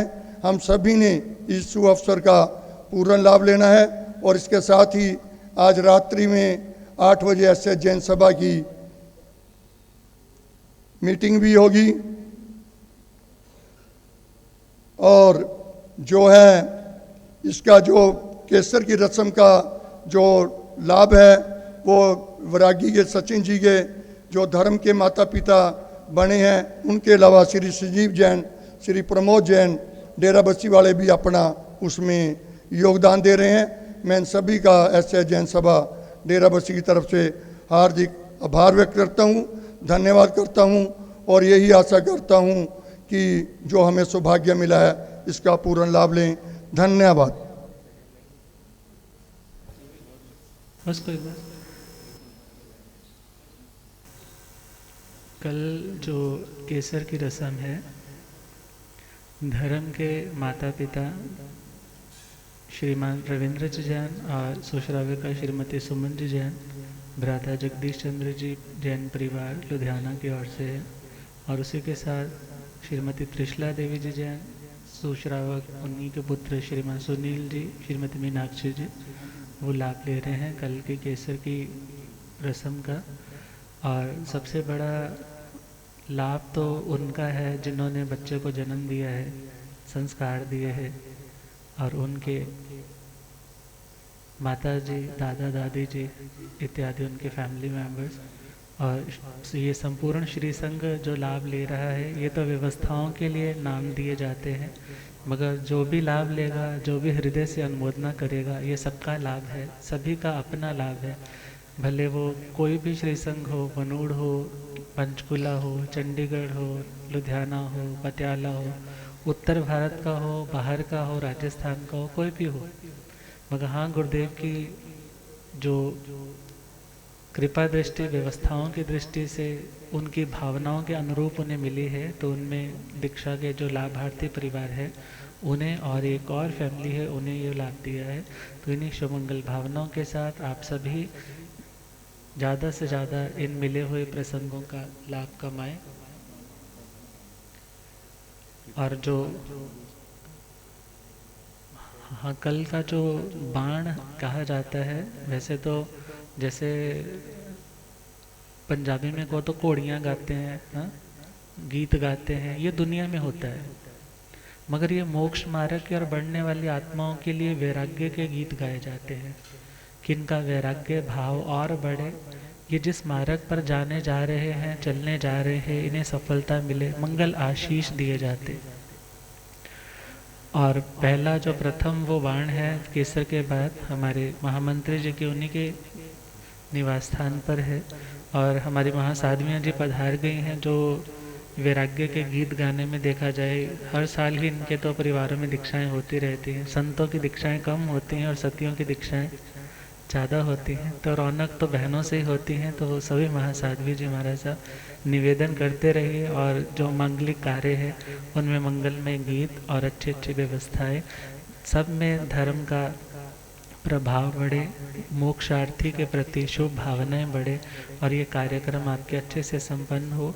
इन्हें आडंबर का रूप नहीं मानना, क्योंकि आडंबर देखा जाए तो जस्ट सामने वाले को प्रभावित, अपनी प्रॉपर्टी को शो ऑफ करने वाली बात है। मगर यहाँ पर तो वैराग्यशील आत्मा को वंदन करने का भाव है और दुनिया में ये प्रभावना करने का भाव है कि इसने दुनिया के वैभव को निस्सार समझ करके छोड़ा है, ये उस मार्ग पर बढ़ने जा रहा है। तो ज़्यादा से ज़्यादा शुभ उत्कृष्ट भावों के साथ उनकी अनुमोदना करेंगे, लाभ लेंगे। इन्हीं भावनाओं के साथ समय इत्यादि कल ही अनाउंस कर दिया जाएगा प्रवचन में। मगर कल का जो प्रवचन है, मतलब सारी केसर रसम 9 से लगभग 11-12 बजे तक चलेगी। तो उसमें यथाशक्ति सभी अपनी व्यवस्थाएं वैसे रखें कि आप पूरा उसका लाभ ले सके, उसके साक्षी बन सके।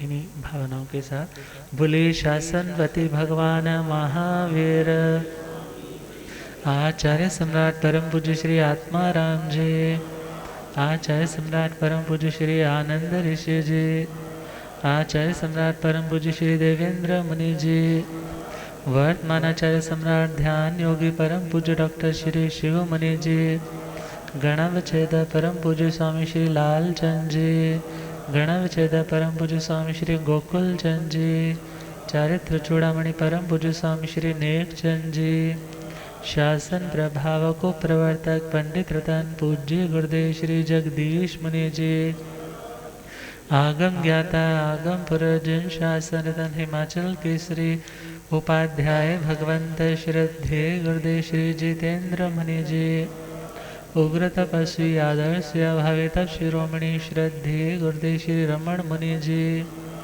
उत्तर भारतीय प्रवर्तनी महासाध्वी श्री सुधा जी, जैन धर्म सभी साधु सतियों की मंगल पाए।